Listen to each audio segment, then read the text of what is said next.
Chronique informatique 101 en compagnie de Simon Lefebvre de chez SSL Informatique, vente et services conseils. Bonjour Simon. Bonjour Philippe. Simon, aujourd'hui de quoi parle-t-on? On va parler de deux choses. Premièrement, d'une faille de sécurité qui a été découverte la semaine passée par un particulier. C'est pas une faille qui est publicisée officiellement parce que Microsoft n'ont pas encore fait le correctif pour ça. Donc, on va vous expliquer un petit peu en quoi ça consiste. Puis aussi, je vais vous parler des versions des systèmes d'exploitation, c'est-à-dire 32 bits et 64 bits. C'est quoi la différence, à quoi ça sert, puis qu'est-ce qu'on peut faire, à quoi ça peut nous servir. OK. Fait qu'on va commencer par la faille de sécurité, Philippe, si tu le permets. Ça a été découvert récemment. C'est dans un des fichiers système, donc Win32k.6. C'est un fichier qui se retrouve là, dans le répertoire Windows de votre ordinateur. C'est dans le kernel, donc l'exploit il est dans ce fichier-là, à l'aide d'un dépassement de pile, c'est-à-dire en le terme anglais, le buffer overflow. Ça, ce que ça fait, c'est que quand tu as un programme qui est exécuté, normalement, les données que ce programme-là génère ont un espace mémoire d'alloué. OK, ouais. Mais quand il y a un problème, une redondance ou justement un exploit de ce problème-là, c'est qu'il fait déborder l'espace qui est alloué, ce qui fait soit cracher l'ordinateur ou permettre d'exploiter une faille, comme c'est le cas ici présentement. Les Windows XP, Vista et Windows 7 sont vulnérables. Comme je l'ai dit tantôt, il n'y a toujours pas de patch, donc ça peut être exploité.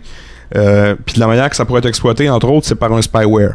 On parlait de l'importance au courant des dernières semaines, qu'aussitôt qu'on avait quelque chose de louche sur notre ordinateur, un virus ou un spyware, de les enlever tout de suite. C'est doublement important avec cette faille-là qui vient de sortir. Si le spyware est exécuté, là, ce que ça peut faire, c'est que votre contre-invité, qui est présent sur tous les ordinateurs, peut agir en tant qu'administrateur de la machine et faire n'importe quoi, là, que ce soit détruire, prendre des informations ou transformer, exemple, votre ordinateur là, en PC zombie. Là. Donc, faire très attention pour ça. Deuxième sujet, mais la différence entre le 32 bits et le 64 bits. Maintenant, quand on achète un ordinateur n'importe où, que ce soit Windows 7, Vista, Windows XP, il existait une version 64 bits, mais elle n'a pas été très très populaire. Il n'y en a jamais eu en français, elle était seulement qu'en anglais. Mais à partir de Windows Vista et de Windows 7, il y a les deux versions. OK. En gros, c'est que la version 32 bits ne peut pas gérer plus que 4 GB de mémoire. Quand on achète un ordinateur, si on en a déjà jasé, il y a le processeur qui est important à regarder, il y a la mémoire vive, la carte graphique. Donc ça, le 32 puis le 64 bits, c'est pour la mémoire. Si on est un utilisateur qui a l'intention d'utiliser plus que 4 GB de mémoire pour jouer à des jeux ou travailler avec des applications de vidéo ou d'audio, il faut vraiment aller vers un système d'exploitation qui est 64 bits. Par contre, monsieur, madame, tout le monde, qui a un ordinateur, exemple Windows 7 présentement familial 32 bits, qui a son 4 GB de mémoire, mais qui s'aperçoit que c'est pas assez et qui veut pas réinvestir là, un 150-175$ pour acquérir une version 64 bits, parce que le prix au départ est la même là, pour le 32 bits et le 64 bits, c'est juste de faire le bon choix. OK.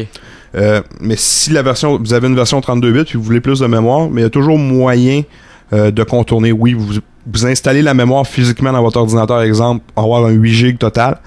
Dans Windows, on va seulement voir le 4 GB maximum qui est permis avec le 32 bits.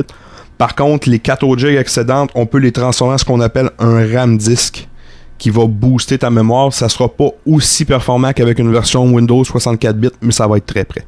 OK. Donc, c'était les deux sujets pour aujourd'hui. On rappelle pour les personnes qui ont des questions, pas hésiter. Question en commercial SSL